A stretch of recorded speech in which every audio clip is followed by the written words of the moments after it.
So we're about 10 minutes away from letting folks into the New York City Plant Swap. This is the 5th time that we were doing it, and we've partnered up again with Health-Ade and also Lululemon, which is this amazing space that we have here. And we're expecting about 100 people to show up, which is phenomenal. It's completely sold out. We're gonna be doing a panel with the folks from Dig In, Harlem Grown, and Brooklyn Grange. And I have to say a shout out to all of our sponsors who are able to kind of pull through with some of the awesome goodie bags, which I'll come and take you in to see. The sill is providing little pretty plants that you could see in here. They're all nestled away. They did a really good job actually packing those. We have matcha bar, because matcha bar goes really well with Health-Ade Kombucha, and of course, like Health-Ade has these awesome bags that people could use to carry their plants. Then we have Chlorine USA, which does a really good botanical shampoo. And we have a coupon for Brooklyn Grange, which does a lot of great workshops. They're an urban rooftop farm.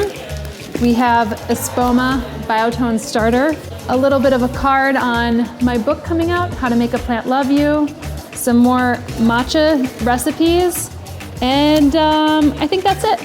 And a lot of you have actually asked about having plant swaps in your neck of the woods. So what we actually did is created a community plant swap calendar. So you could actually input plant swaps that are happening in your city or in your neck of the woods. You just go to homesteadbrooklyn.com/plant swap, and you could see what plant swaps are happening all around the world and input ones that you're about to do in your city. So can't bring them to all of your cities, but you could also organize your own plant swap, and I have resources on my website about that as well. We're gonna start letting people downstairs, if that's okay. Should we put the music back on? But like you should be able to get down. So we have some nice locally sourced food from Dig In. So they're our food sponsor tonight, which is great because it's one of my favorite eateries. And of course, Health-Ade, who's been so integral in all these plant swaps. Hi, nice to meet you. Yeah, so you guys could come over, Patrick, pleasure. There's name tags and plant tags, so if you don't have them, and you could write your Instagram handle on them too. And then there's tables all the way over there in the second room, so that's where you actually could put your plants.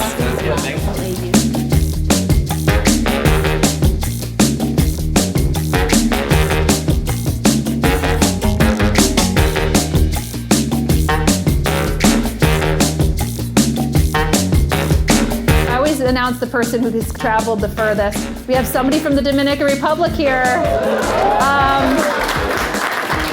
Anybody else longer than the Dominican Republic for a 4-hour flight? Anybody else longer than that? Takers, takers, takers? No. Congratulations, 4-hour flight. Yes, I think so. So the person who traveled the furthest actually gets a little prize today. So Lindsay, can you tell them what the prize is going to be? It's a Health-Ade Kombucha making kit. So you'll get a Health-Ade plant class and a make your own kombucha kit. Congratulations.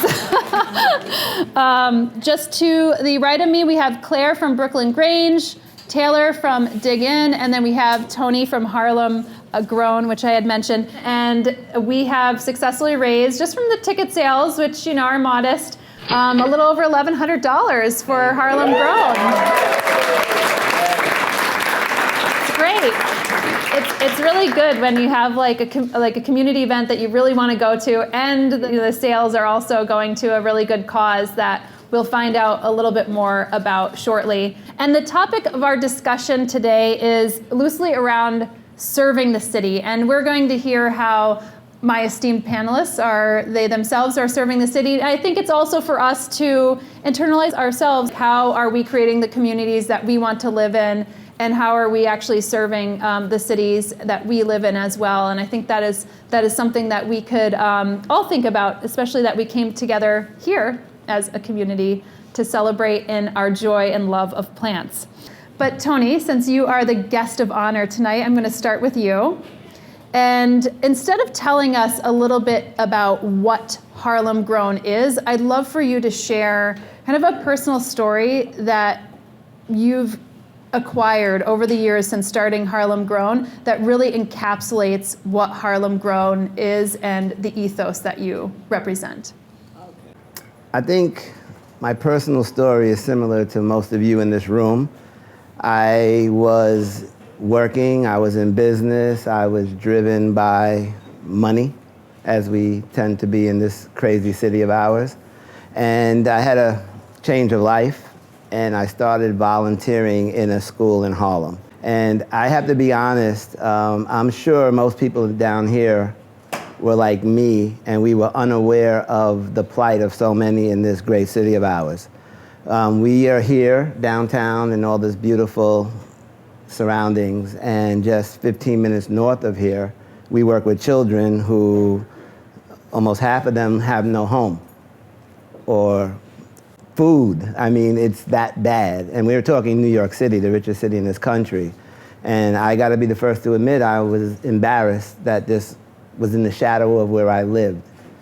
And I think when we dive in a little bit more on the origins of Harlem Grown, I think that we all want to do something. Everybody down here is here for a common reason. And we want to do something, but we don't know what to do, or we don't know how to do it. We kind of get stuck. And my personal story in Harlem Grown is just do it. If it's a really compelling, moving story, you're going to get allies. You're going to get all the help you need to do it. Because we all sit around and say, why doesn't someone do something about this? We're all somebody. And I think that's what I got out of this, is that I am somebody, and the ripple effects of me is going to resonate for generations to come. Love it. I think sometimes that people just see that it can manifest in their lives in a very similar way. And I think that's really happened here also with the plant swaps, because we had this here. It's not that people didn't have plant swaps too before, but it really has created a ripple effect for more people even in cities just holding plant swaps and then giving back to their communities in great ways too. So it's encouraging, and sometimes we just need to see kind of like a prototype of somebody actually doing it and to encourage us to do it as well. Well, we're going to find out a little bit more about what Harlem Grown does specifically, but I want to actually move over to Claire, because Brooklyn Grange actually also works in kind of urban agriculture, but more from the consumer perspective as well, but you also host workshops. So I'd love to hear about like a little bit more of the genesis behind that and what you could offer folks here who haven't heard about Brooklyn Grange. So Brooklyn Grange is a rooftop farming company. We have 3 rooftops that we farm here in New York City. One is in Long Island City, one is in the Brooklyn Navy Yard, and then we're opening a 3rd location in Sunset Park in Brooklyn, South Brooklyn, later this summer. In addition to growing vegetables on our roofs that we sell to restaurants and chefs all over Manhattan and Brooklyn, we also host events on our farms. So we have workshops, and maybe we can host a plant swap. We do ticketed events, and we also do a lot of private events. So we do a lot of weddings and rehearsal dinners and corporate offsites and happy hours. So we really like to open up our space to the community. Anyone who has any idea for a great event on a rooftop farm, we're yours. It's really a place where you can make any kind of event dream come true. But in addition to all of that, we take our knowledge and the work that we do, and we bring it off of our rooftops and into different places in New York City. So we have a whole arm of our business that is, we call it our design build arm. And so really any sort of green space, whether it's another green roof project or it's sort of an office space that needs greening, you know, we could make this whole wall a green wall. Our team will sort of hop off of our rooftops into our vehicles and drive all over the city and do installation projects, big or small. There's a lot of like great things there. Beekeeping, you know, that's another one. They have bees on their roof, and they are really a proper farm. Are you one of the largest? We are the largest rooftop farm in the world. In the world. Largest rooftop farm in the world. Literally a hop, skip, and a jump away. And I do have to tell you a little story, because I know so many of you have asked about Kippy, my little chicken tonight, who is not here with us. But I did take Kippy to one of the Brooklyn Grange farms in the early stage when I thought I'd have to give Kippy up. And she cried because the other chickens were there, and she cried, and she turned around yelping for me, and my heart nearly shattered. So one of the colleagues from Brooklyn Grange is like, no, she's your chicken. So that there was a very quick second that Kippy could have been a Brooklyn Grange chicken. All right, so a lot of people knew about Dig In. Zooming out a little bit further, because a lot of the farms that you source from are local. And I know that you have even acquired a farm as part of Dig In, and I'd love to hear a little bit more about the food that we ate today, how it gets to us, and what is your ethos about sourcing that? DIG's mission is to rebuild the food system, and we take that very seriously in all parts of how we do things. Right now, that involves two main areas. One is running restaurants, and the other is running a farm. So we have 27 restaurants in New York City and Boston, and it's fine casual. We like really clean, approachable food that kind of makes you feel like you'd be cooking at home, but we just do it we do it for you. And our ethos around sourcing has been at the core of the business from the beginning. So we work with over 125 farmers, producers, ranchers, fishermen, locally and across the country, who provide us with the food that we serve. And it's pretty dynamic. Our supply chain is structured such that in January and February, we sit down with all of our growers, over 100 people, and we open up the seed catalog and we say, all right, what are we going to do this year? What makes sense for you to do? Do you want to supply this much? Do you want to actually scale back this year because you're focused on another part of your business? And we just work with people directly. It's a lot of really great dynamic spreadsheets and an amazing team who's committed to figuring it out. And then we remove all of the barriers for farmers who want to be a part of the program. So if you're a farmer who doesn't speak English, we provide translation and other opportunities such that we can work with anyone. If you're a farmer who doesn't want to figure out logistics and trucking, we take care of all of that for you. So in doing all of this over the past 7 years since Dig In has been around, what we discovered is we're getting really good at buying food, but we still need to go a little deeper and learn more. And that launched us into opening up our own farm upstate in Chester, New York. And we grow on 12 acres in the black dirt. And it's our third season. We're planning on harvesting about 150,000 pounds of food, 45 different crops, 125 different varieties. It's a place for all of our chefs to go to learn, to take those skills back, go to their kitchens and say, I just learned what it's like to harvest tomatoes. Let me share that with you. Let me tell you what the experience is like, and then bring you to the farm for somebody who eats a tomato right off the vine, right? That experience is just, there's nothing like it. And so, yeah, we opened up our farm, and we're in the process of actually finding another farm, which is very exciting. And, yeah. Do you do farm tours or farm visits? We do, yeah. I smell a field trip. Plant swap field trip, like multiple buses, you know. So I think you could see that everybody up here has actually had on a daily life, has their fingers in the dirt, which is really wonderful. Tony, let's go back to you because I want to hear a little bit more about Harlem Grown, what your programs are there, and how it's really affected the children in the community. Yeah. Thanks again. Harlem Grown, we take a deep dive, and what we do at Harlem Grown, we try to disrupt the cycle of poverty. And how do you do that? You give a child chard. Majority of the time, it's the first time they've ever seen chard. They'll bring it home. They don't know how to cook it, the nutritional value, et cetera, et cetera. So we dive a little deeper at Harlem Grown. We take unused space. Our first farm, I think this room might be bigger than our first farm. We take abandoned community gardens and we retrofit them into organic vegetable gardens. And at Harlem Grown, we target elementary school children, and we work in the elementary school with these children every day in the lunchroom. Now, the children I'm talking about, they qualify for free breakfast, lunch, and supper as well. So the majority of the children we serve go to school for academics and their meals a day. Yet you can't identify most of that food on the plate. And then when you go back outside, there are no affordable healthy options in these communities. So we found that if a child plants it, they'll eat it 100%. If they eat it 8 out of 10 times, they like it. But then we're right back where we started. You can't buy what we just grew here in this community. So what to do?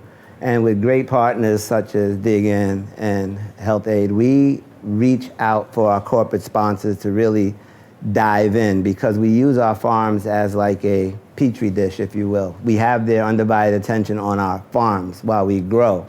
And we just expose them to everything outside of the farm, if that makes sense.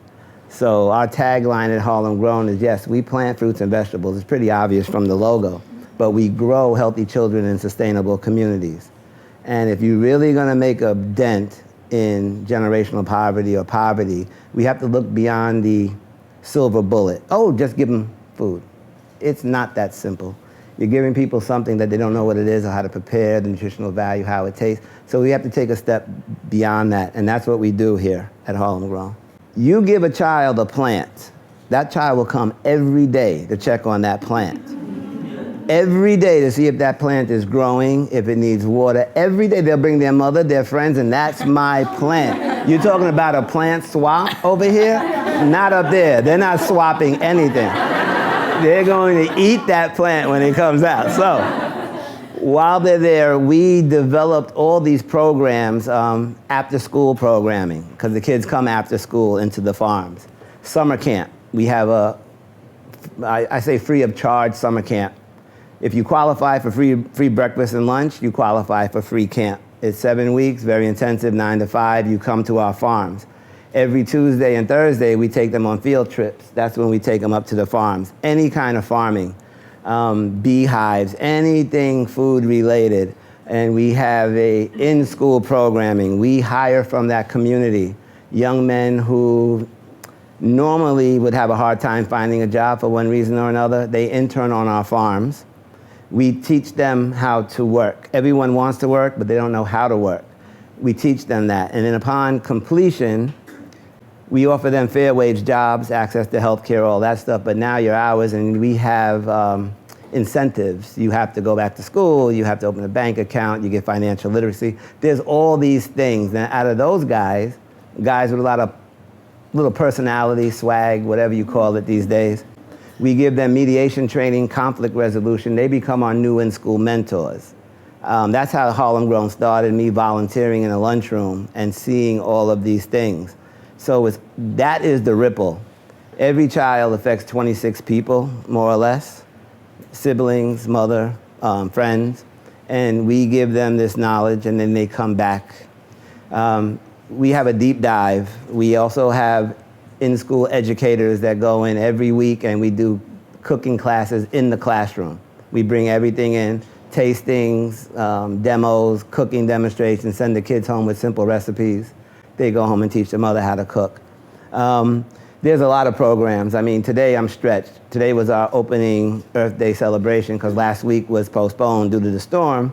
So we're doing double duty here. But if anybody gets the opportunity, come up, especially after today, we're there 7 days a week. Great.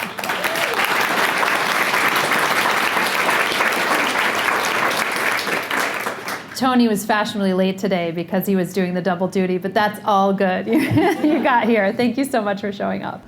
But anyway, one more round of applause for these wonderful folks.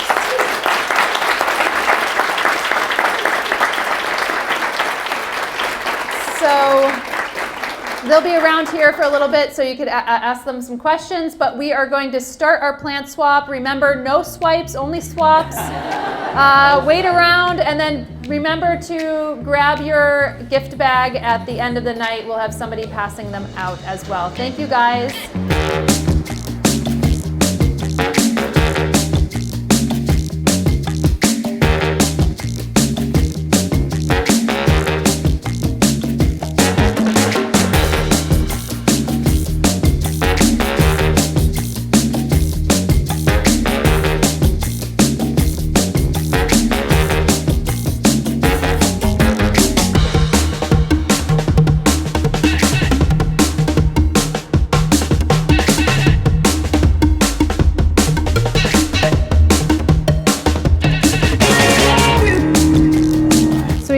another successful plant swap. This is the 5th one that we have done in New York City. I loved the panel session this time around. I just think that everybody had a lot of great energy.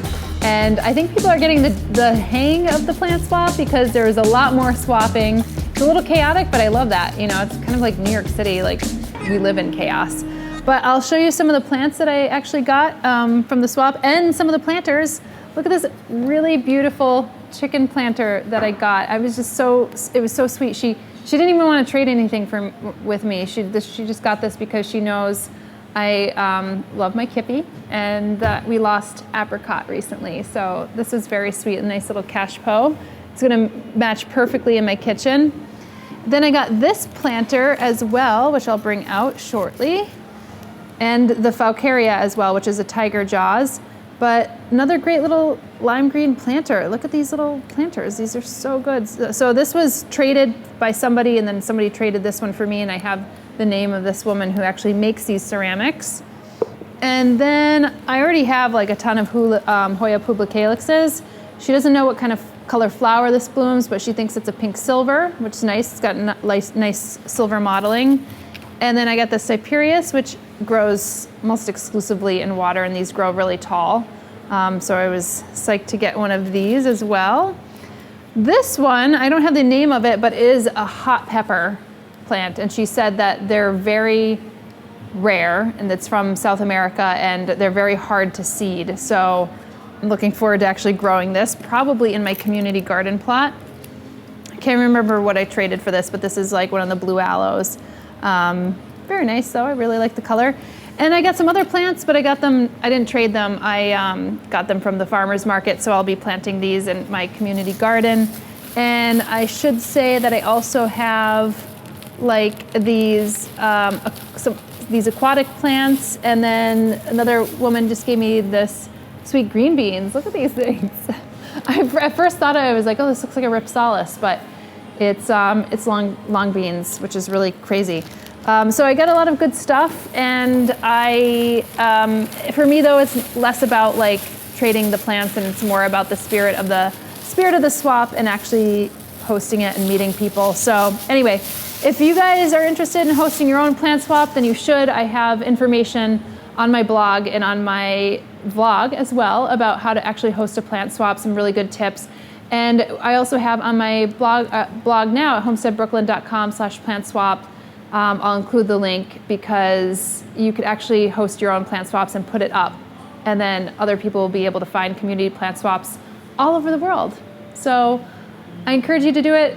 Thanks for tuning in. And remember, you could always follow along on my journey on my Instagram at Homestead Brooklyn and on my blog at homesteadbrooklyn.com. See you guys.